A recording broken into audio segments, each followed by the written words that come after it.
So then, the Fujifilm X-T30 is a truly impressive camera with a very good autofocus system too. So in this video I'm just going to run you through the settings, explain what they all do, and tell you how to get the autofocus to do exactly what you want, behave how you want in a talking head shot like this.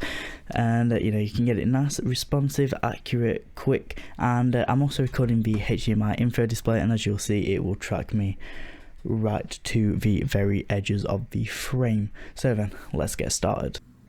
So then to get started, what you just want to do is you want to come into the menu system, and under the movie tab on the second page here are all your settings. Now initially it comes like this. If you get into focus area, it lets you just choose the area you want in focus, like a kind of single point system. However, that's not what we want. So what you want to do is you want to come into this movie AF mode. Now area is, as we've just seen, basically just uses every single point on the frame, and it allows the camera to decide what point it's going to focus on. So that's what we want for kind of talking heads, your everyday video stuff. Now if you want fast and responsive autofocus like you've just seen, the way to do this is to set the tracking to quick. Now what this does is, well, the graph in front of you shows it well, it affects how fast the camera is willing to change subjects.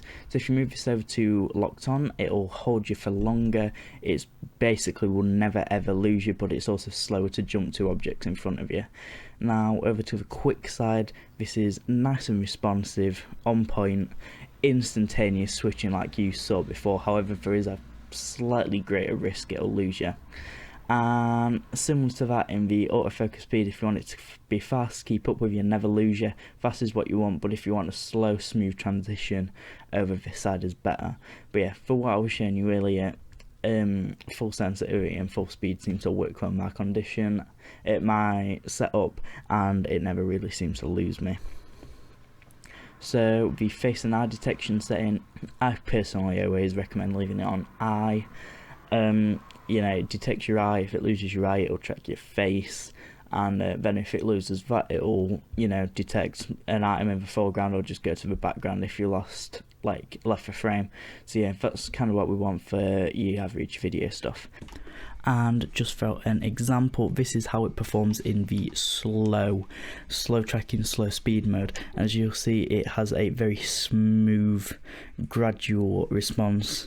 It's still accurate there, but yeah, if you're after kind of the smooth look, then these are probably the settings for you. And if you've got any questions, feel free to leave them in the comments. I'm always happy to reply. Feel free to like, comment, and subscribe. And yeah, thanks for watching. And yeah, let me know what you think of the new lighting setup too.